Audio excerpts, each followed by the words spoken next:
Assalamualaikum warahmatullahi wabarakatuh.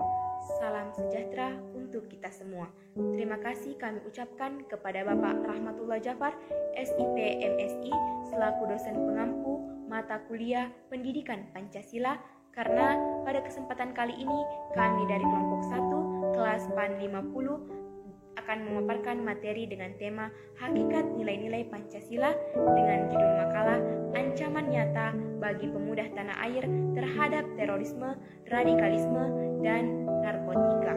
Baik, adapun anggota kelompok kami, saya sendiri Alif Konrad Ashari dengan NIM L051201048. Perkenalkan, nama saya Muhammad Rizky Saputra, NIM L051201041. Bismillahirrahmanirrahim. Assalamualaikum warahmatullahi wabarakatuh. Perkenalkan, nama saya Nur Halisa. Perkenalkan, nama saya Andi Witanensi, NIM L051201079. Perkenalkan, saya Putri Alfitri Rizky Pratiwi dengan NIM L012011069. Perkenalkan, nama saya Muhammad Adnan Maulana dengan NIM L051201062. Baik, pada kesempatan kali ini saya akan membahas mengenai hakikat nilai-nilai Pancasila, khususnya pada sila pertama dan sila kedua Pancasila. Nilai-nilai Pancasila merupakan pandangan hidup, pegangan hidup, pedoman hidup, dan petunjuk hidup bagi bangsa Indonesia. Namun, realita yang terjadi saat ini masih sering kita jumpai tindakan-tindakan yang menyimpang dari hakikat nilai-nilai Pancasila itu sendiri. Contoh kasus terorisme dan paham radikalisme. Ini merupakan kasus yang melenceng dari sila ketuhanan yang Maha Esa, yang mengandung arti bahwa ketuhanan atau religius. Yang kedua adalah kasus narkotika. Tindakan ini melenceng dari sila kedua Pancasila, kemanusiaan yang adil dan beradab, yang mengandung arti kemanusiaan. Saya akan menjelaskan tentang apa itu terorisme dan radikalisme. Terorisme adalah sebuah ancaman kekerasan atau perbuatan kekerasan yang menimbulkan suasana teror atau rasa takut secara meluas dan menimbulkan korban bersifat massal. Adapun contoh terorisme yang pernah terjadi di negara Indonesia ini yaitu peristiwa yang cukup menggemparkan ibu kota, yakni dikenal sebagai bom Tamrin. Aksi terorisme ini merusak gerai kopi dan kantor polisi yang ada di dekat gedung Sarinah, Jakarta Pusat. Aksi ini dibalas oleh aparat kepolisian walaupun berakhir dramatis karena banyaknya korban yang berjatuhan dari kelompok terorisme maupun kelompok pihak aparat keamanannya sendiri. Sedangkan radikalisme menurut Kamus Besar Bahasa Indonesia memiliki 3 arti.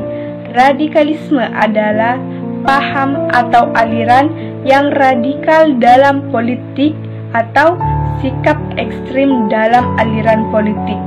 Baik, untuk materi selanjutnya saya serahkan kepada rekan saya. Selanjutnya, saya akan menjelaskan mengenai poin kedua, yaitu alasan munculnya terorisme dan paham radikalisme.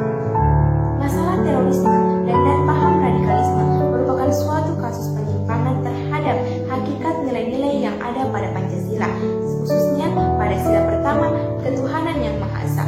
Masalah ini tidak muncul dengan begitu saja, melainkan dilatar belakangi oleh beberapa faktor. Yang adalah faktor pemikiran. Paham radikalisme dan terorisme dapat berkembang karena adanya pemikiran bahwa segala sesuatunya harus dikembalikan ke agama walaupun dengan cara yang kaku dan menggunakan kekerasan. Kedua adalah faktor ekonomi.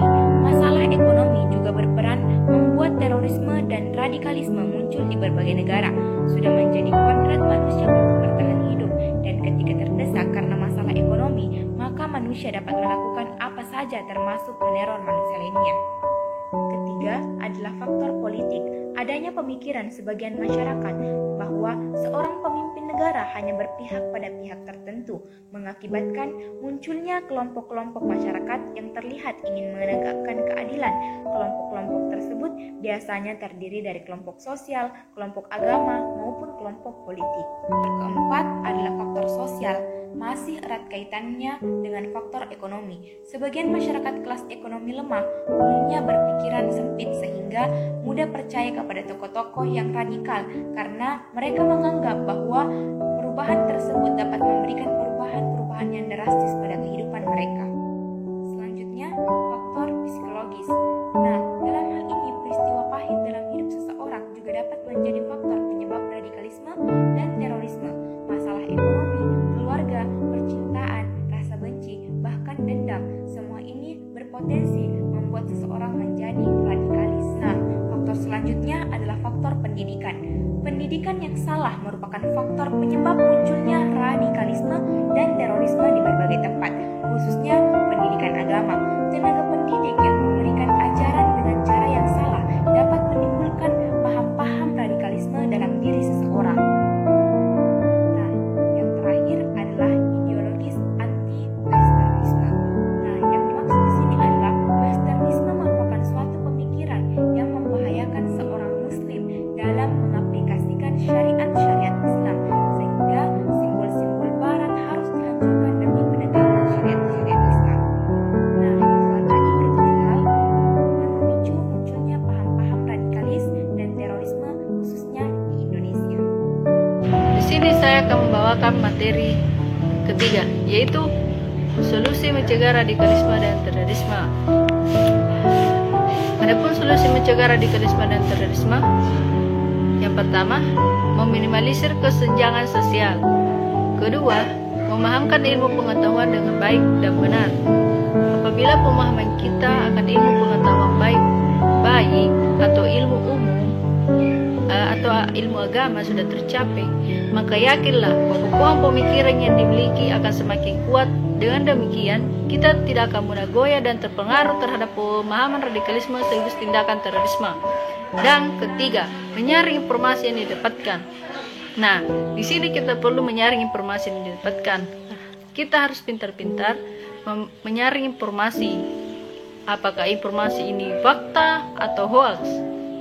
Dan terakhir, mendukung gerakan BNPT lewat strategis kontraradikalis dan deradikalis. Pengertian narkoba. Narkoba adalah singkatan dari narkotika dan obat atau bahan lainnya. Narkotika itu sendiri berasal dari tanaman atau bukan tanaman, baik sintetis maupun semi-sintetis, yang dapat menyebabkan penurunan atau perubahan kesadaran, hilangnya rasa nyeri, dan dapat menimbulkan ketergantungan. Narkoba itu sendiri memiliki hubungan dan keterkaitan dengan nilai-nilai Pancasila, karena penyalahgunaan narkoba adalah perilaku yang menyimpan dari nilai-nilai Pancasila, yaitu sila pertama, kedua, dan ketiga. Sila pertama yaitu pemakai tidak percaya terhadap Tuhan Yang Maha Esa karena dia lebih percaya terhadap narkoba untuk mementingkan diri sendiri dan menyelesaikan masalah. Sila kedua yaitu pemakai membunuh dirinya sendiri dengan mengonsumsi narkoba. Sedangkan sila ketiga yaitu pemakai tidak mementingkan dampak yang akan terjadi terhadap orang lain. Menjelaskan dampak narkoba di bidang ekonomi dan dampak narkoba bagi masa depan. Ternyata narkoba juga bisa memberikan dampak pada ekonomi. Badan Narkotika Nasional atau BNN memperkirakan bahwa kerugian ekonomi bisa mencapai 4,4 triliun, dan itu hanya berasal dari penyalahgunaan narkoba. Angka tersebut akan terus meningkat jika penggunaan narkoba di keluarga selalu bertambah. Faktor yang mempengaruhi kerugian ekonomi akibat narkoba di Indonesia adalah karena maraknya pasar pengedar narkoba yang ada. Padahal uang sebanyak 4,4 triliun bisa digunakan untuk membangun infrastruktur di Indonesia sehingga Indonesia bisa menjadi lebih maju. Adapun dampak narkoba bagi masa depan itu sudah dipastikan Anda akan kehilangan masa depan yang cerah jika berhubungan dengan narkoba. Hal ini dikarenakan bukan hanya kesehatan saja terganggu, tetapi Anda juga akan terancam pidana jika memang terbukti sebagai pengguna bahkan pengedar narkoba. Hukuman yang didapat tidak sebentar, bisa bertahun-tahun bahkan hingga hukuman mati untuk kasus-kasus yang berat. Baik, saya di sini akan membawakan materi tentang solusi atau cara mengatasi kasus penyalahgunaan narkoba. Langsung saja, yang pertama itu ialah dengan melakukan pemeriksaan. Tujuannya ini untuk mengetahui sejauh mana kecanduan yang dialami dan apakah ada efek samping yang muncul. Jika ada, maka akan dilakukan terapis untuk menyembuhkan efek tersebut, baru dilakukan rehabilitasi. Yang kedua itu proses detoksifikasi. Selama proses ini, dokter akan memberikan obat untuk meringankan efek samping si penderita karena sudah tidak lagi mengkonsumsi narkoba. Selanjutnya itu stabilisasi yang bertujuan untuk membantu pemulihan jangka panjang dengan resep dokter dan mengarahkan si pemakai agar tetap menjaga kesehatan mentalnya dan tidak terjerumus lagi dengan narkoba. Yang keempat itu pengelolaan aktivitas. Nah, pengelolaan aktivitas ini dilakukan agar supaya si pemakai terhindar atau terjerumus lagi kepada narkoba setelah keluar dari rehabilitasi dan menjalani kehidupan normalnya. Dan yang terakhir itu ada mengatasi dengan layanan rehabilitasi BNN. Di sini bukan hanya penyembuhan fisik dan mental yang dilakukan, tetapi juga kerohanian.